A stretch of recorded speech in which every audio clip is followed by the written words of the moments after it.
guys is what? Automatic na nagkakaroon sila ng irreversible brain damage. And irreversible brain damage, even though that you perform your basic life support, guys, within 10 minutes, guys, it means even though that the patient nila na-revive, unfortunately, magkakaroon pa rin siya na tinatawag na ayan. I have also representative ma'am from our SBLC din po. Si Ma'am Jazz is also my co-faculty. I'm also the dean of the graduate school din po. Ayan. So, ayan. So, ay, Ma'am Lydia.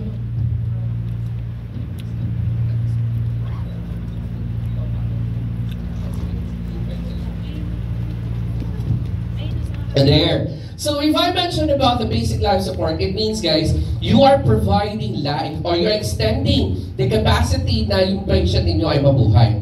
You know, 1 minute is equivalent to 10% chance of survival. Take note of that. That's the reason why that you need to perform, that you need to revive your patient within 5 minutes. It is because beyond 5 minutes, unfortunately, it may cause an irreversible brain damage. An irreversible brain damage, it causes a what we call, for example, nagkaroon na siya ng problema sa utak, hindi na po ulit magkaka-revive yung utak. It is because the brain needs what? Oxygen. And who's the carrier of oxygen? Sino carrier na oxygen? Blood. And the blood, guys, are very essential. It is because, remember, pag walang dumadaloy sa utak walang dumadaloy na dugo sa utak, hindi nagfa-function ng brain. Am I clear? Yes or no? Yes. So by performing CPR or cardiopulmonary resuscitation, guys, you are technically, manually, providing blood to the brain in order for the brain to sustain his life until the emergency arrives. Am I clear? But you know, 50% chance of survival is not enough. Basic life support is not enough. It is because we would like to extend the chance of survival into 80%. And the 80%, guys, it comes with your AED. As we discuss the basic life support, the theory and the behind of this, guys, we will be providing also an actual demonstration later. So habang nagpe-perform kami dito, siguro i-lay down namin yung mga different machines. And with the different, and with our dummies, guys, we will be doing a what we call simultaneous rhythm. Am I clear? Yes or no? Yes, if I'm pertaining about the rhythm, it is very essential for you na meron po siyang rhythm. Am I clear? So remember this, push hard and fast. Ano sasabihin natin? Push hard and fast. Mahina. Push hard and fast. Push hard and fast on a flat, hard surface. Take note of that. So this is just an introductory statement then. Okay, move forward, ma'am.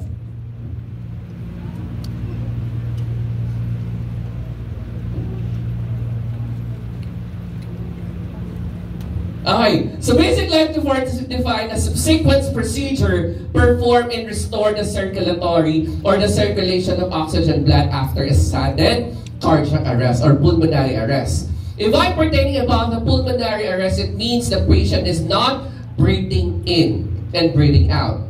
If I'm pertaining about cardiac arrest, it means your patient, guys, the heart stops beating. Am I clear? Yes or no? Tandaan, pag ang pasyente, guys, ay no pulse, no breathing, anong gagawin? Anong gagawin?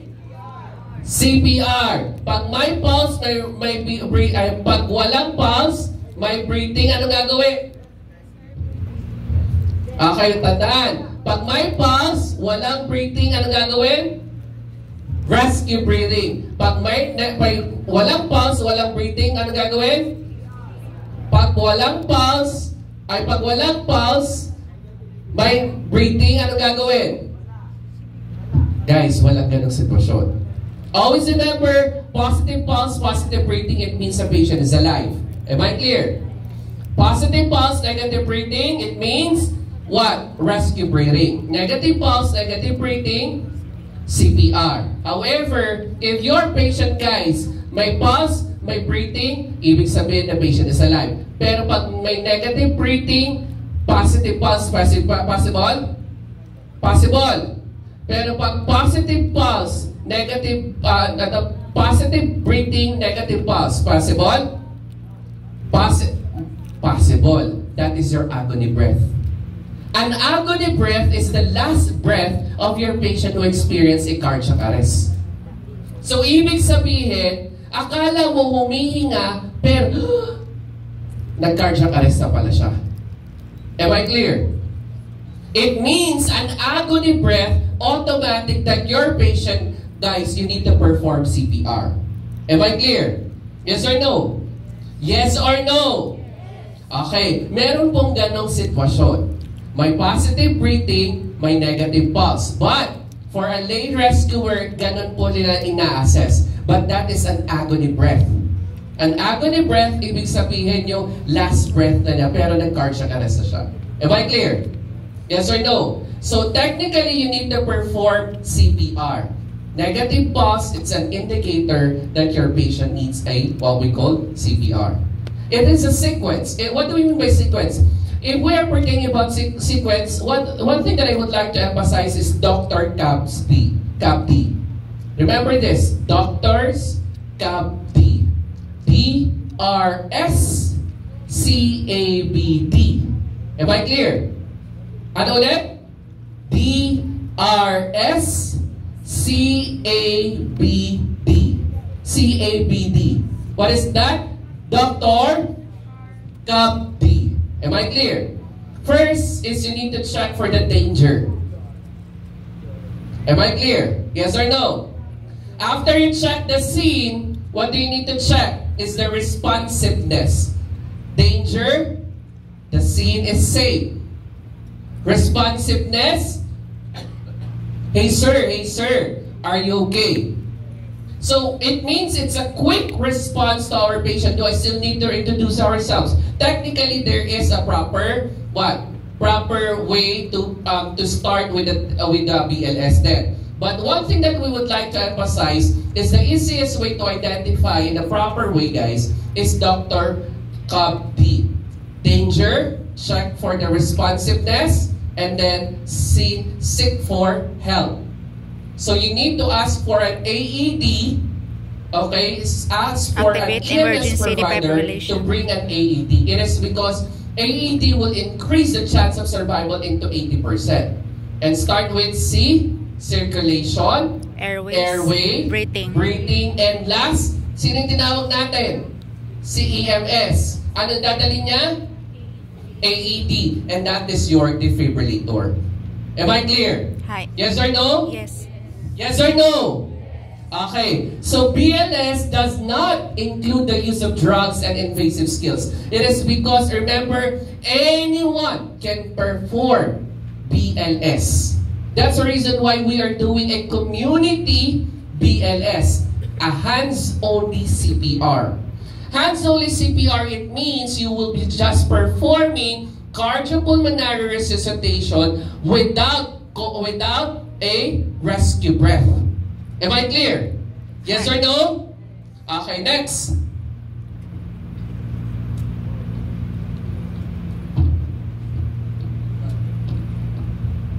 Next po. There. Ayan, medyo mahina lang yung signal natin. Ayun. So, remember that this is a refresher for everyone. It is because I believe that every one of you guys already know what is BLS then. But nevertheless, one thing that I would like to emphasize here is that, BLS are very essential if you will increase the chance of survival. And you should know how to operate also the AED. Remember, one thing that we would like to emphasize that utilizing an AED or automated external defibrillator, it means, guys, you need to be away also from your patient. Kaya nga tatlong clear ang maririnig natin. I am clear, you are clear, everybody's clear. Okay, approximately 700,000 experienced cardiac arrest. And at this moment, early resuscitation can increase the result of 60% chance of survival. Why? It is because when you call in the EMS, you are increasing the chance of survival if you will be performing BLS, or basic life support, which is cardiopulmonary resuscitation. Next.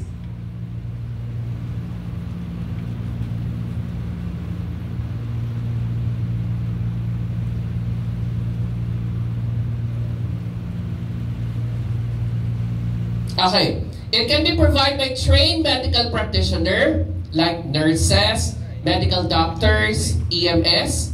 Okay. Or if it can be trained, or it can be anyone, a lay rescuer. If I pertain about lay rescuer, these are what? These are personnel who doesn't have a medical history or knowledge. Am I clear?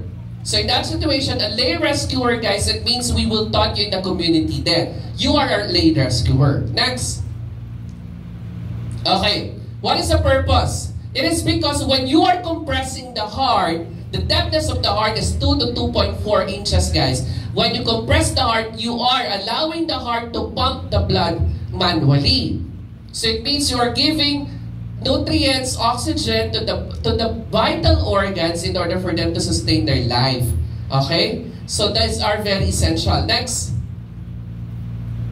It is because, remember, when your heart doesn't receive blood, it may cause a what we call infarction. An infarction, it means cell death. Your brain and your heart, when it causes cell death, it means irreversible. Hindi na po siya pwedeng ma-revive. Am I clear? Yes or no? Okay. So, what are the things that we would like to provide? Cardiac arrest and respiratory arrest. And can be a patient experience both. Cardiac means the heart. Respiratory, it means your lungs dead. Am I clear? Next. These are only a... Okay. So, basically, we have different guidelines. Meron tayong PHA, Philippine Heart Association. Meron tayong AHA. Meron tayong ASHI. But the matter, guys, is ILCOR. ILCOR is the one who is doing the revisions. And they're doing the revision every 5 years. So the last revision happened 2025. But we are still in the transition of the revision. It is because of the innovation. It is because of the COVID-19. And it is because of the every situation there. They included also, in the 2025 revisions, they include also the, what? The CCs. So, ibig sabihin, you need to perform what? You need to perform BLS even though that your patient has a COVID. Am I clear? Yes or no? Okay. So, next po. So, what is CAP? Anong CAP? Circulatory, airway, breathing, and defibrillate. So, it means doctors, CAP D, is the initial steps, okay, in doing everything then. Yes, we have yung sabi nga, survey the scene is safe, up and down. Yes, that is a what we call a standard wherein you need to perform basically on a actual seminars or training then. But one thing that we would like to emphasize to ease everything, you just remember the doctor's CAP D. Am I clear? Yes or no? Typically, guys, when they release the 2015 guidelines, it is before ABCD.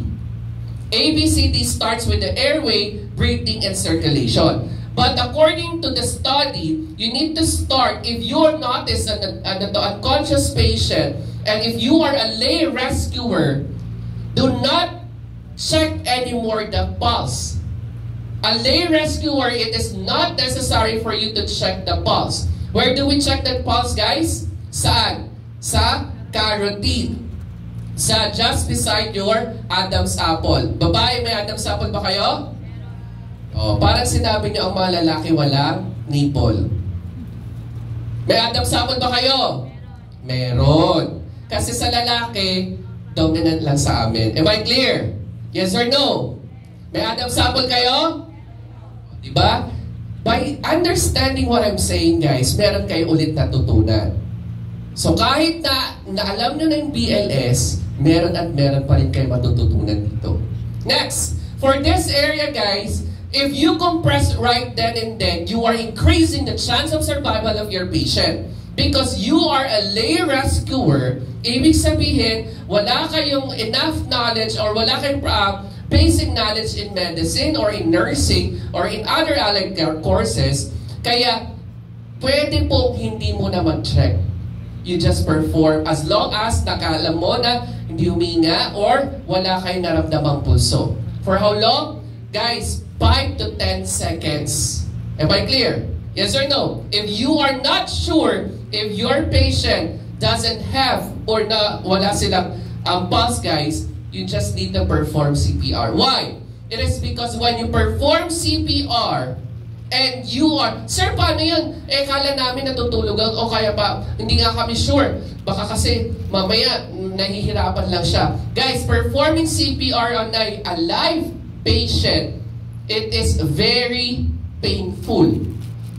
Am I clear? So, tendency, if a patient experience pain, the natural reaction of the body, guys, they will remove. So in that situation, technically, your patient is alive. Am I clear? Yes or no? So yun yung solusyon. Kasi kaya pag nag-sternum rub tayo, di ba? Alam niyo sternum rub? To check the alertness of our patient, it's either we perform trapezoid or sternum rub. Paano yan? So ganyan ninyo yung katabi nyo. Sige na, lahat kayo. Yan. Hindi, if you press nyo mabuti, kurutin nyo. Sir, halika dito. Para maituro ko. Dito lang ako hindi masakit yan. Dito lang ako nagkuha ng ano kasi These are very essential to know, guys. Okay. Pagka kasi alertness, sabi na pagka, good morning, alert and alive ang pasyente. Pagka in terms of responsiveness, ibig sabihin, meron ka muna sasabihin, pero bago siya mag-response. Pero response to pain. Ito yung trapezoid pain. So, ipapress natin dito, tapos ipapress natin gano'n. Masakit po ba? Lami, gihilot na. Masakit. Okay. Make a fist. Gawa po kayo ganito. Tapos, lahat po, everyone, and then press it on your chest. Okay, masakit din po ba? Yes. So, ibig sabihin, performing CPR, guys, is very painful. For an unconscious patient, hindi na nararamdaman yan. Am I clear? Yes or no? Yes. Okay, next. So, what do we need by this? Cup, circulatory, compress, push, hard, and fast. Technically, for hands-only CPR, 100 to 120 beats or push per minute. Am I clear? But for with a respiratory, our rescue breath, guys, 30 to 2. Okay? 30 compression, 2 rescue breath. Am I clear? Yes or no? Yes or no? Yes. Okay. So what do we mean by push hard and fast? Guys, you should follow the rhythm. Okay? So first and foremost, the chain of survival, guys, early recognition of a cardiac arrest. What do you mean by this? Pag magpasyente kayo, for example, sabi niya, parang sumasakit yung dibdib ko. Parang mayroong bigat. Mabaverbalize ba ng pasyente? Yes or no? Ina-assess mo, may ginawa siya, mas lalo. Tapos, biglang all of a sudden na, what? Nahimatay. Ano ang gagawin mo? CPR kagad? Yes or no? Check the You survey the scene. Baka mamaya, nung pagkabagok niyang ganon, meron palang mga baso din. O magsi-CPR ka ba? Hindi. Oh. In a area, guys, you need to consider all the scene. Next, assess mo yung pasyente. After mo i-assess, no pulse, no breathing, ano gagawin mo? CPR, tama? No. Call for help. Nakalimutan niyo yung S. DRS. Danger, response, and ano to? Secure health. If no one is there, do I still need to advise my patient? Okay. Definitely, guys, the reason why you need to call for help in order for you to increase the chance of survival. Okay, next. After that, guys, is, ito na, assess the C, determine the responsiveness, check for pulse, which is your current rate, perform chest compression, open airway, and then deliver breaths. So these are the easiest way to perform CPR kasi you are already practitioners. This is not a training, but this is what we call the easiest way. Training, theoretically, and application, sometimes they are completely different. Am I clear? Kasi yan po yung turo sa amin. Kailangan mag-survey na mag-up and down pa po ako. Tapos maglulog pa ako sa likod, sa ganyan. Tapos kailangan iikot pa po ako ganon. Namatay na yung pasyente. Tapos sabi nung trainer ko, hey sir, are you okay? Pero po ba, hey, Dudong, okay ka lang ba? Pwede po ba yun? Yes! Because you are just assessing the responsiveness. It is not necessary for you to follow the theoretical. Because you are applying the situation. Kung ang alam niya, kaya hindi pala nagre-respond, hindi ako marunong mag-English, day. Hey sir, are you okay? Oh, hindi pala marunong mag-English. Ayaw ko na dyan. Nagets nyo? Yes or no? Application is different. This is the thing that we would like to emphasize. Am I clear? Tapos sasabihin mo, hey you, pretty in red. Call 911 and please bring an AED and bring back, sa akin. Tapos, ang sasabihin mo pa, I'm located at Robinson's Cinema. Patay na yung pasyente. Am I clear? Advise them. Call an EMS and bring an AED. That's it. Am I clear? Because this is a refresher. This is an application of what they taught you, okay, in the classroom. Am I clear? Yes or no? Kaya nga, hindi mo pwedeng i-apply yung sasabihin mo na, sir, kailangan ko na i-memorize po lahat dito. No. Mamamatay yung pasyente ninyo. Am I clear? Yes or no? So, paano malaman? Sir, nag-introduce my response, gumanon siya. Do I still need to check for the pulse and the breathing? Do I need to still check on the pulse and the breathing? Umuwi siya. Tapos nakikita mo, habang nag-check ka, may rise and fall. No. Kasi, guys, na-check mo na yung responsiveness. Am I clear? Yes or no? So you need to check, you need to base the algorithm on the actual situation. Ay, hindi, gumano siya. Ay, sir, check for the pulse and breathing pa ha. 10 seconds. Sasabi mo, 1001, 1002, 1003, 1004.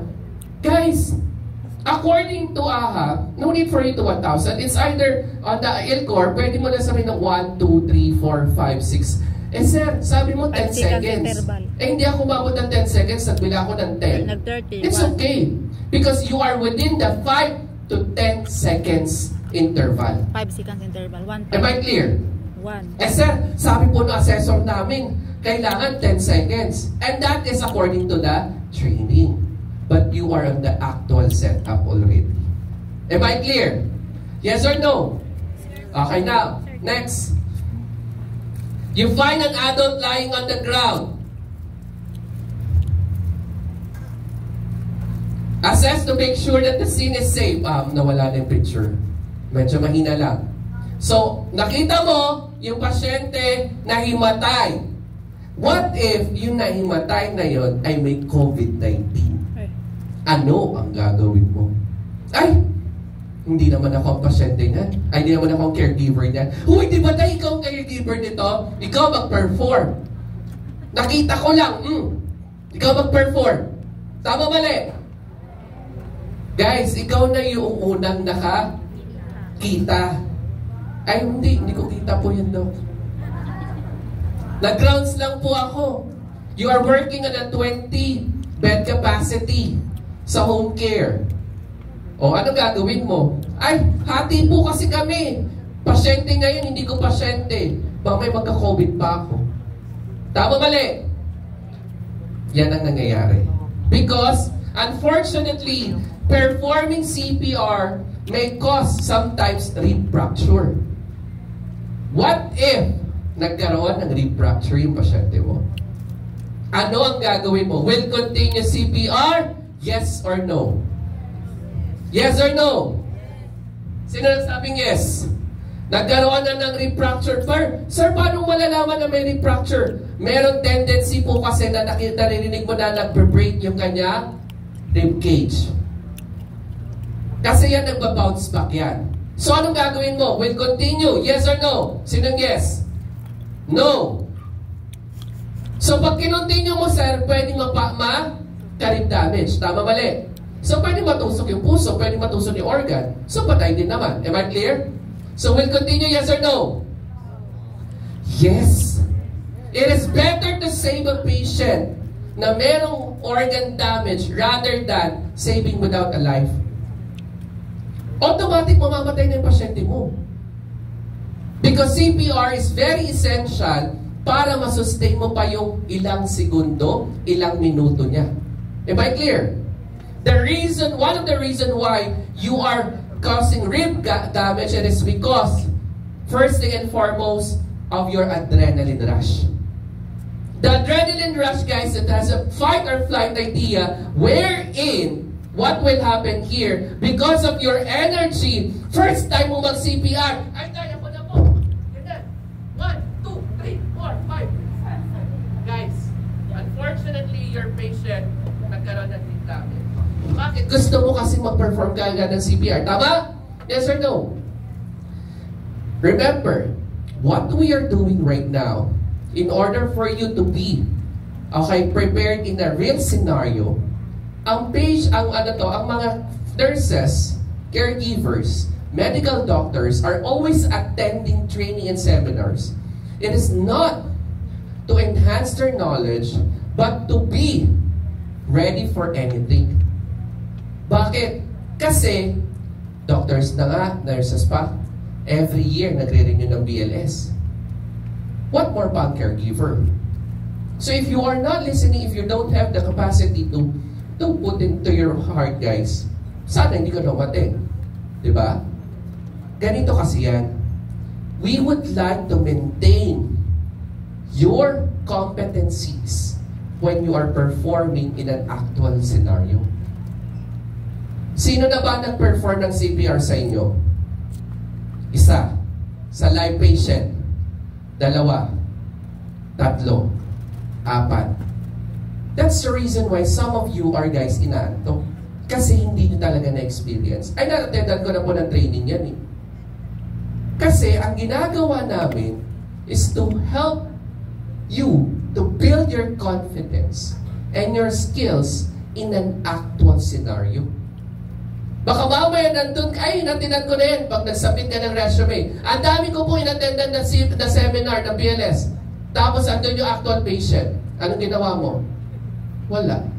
Kasi ginawa mo ay natutulog ka. Tama? Yes or no? Oo, inatinan mo pero tutulog ka. Wala din lang.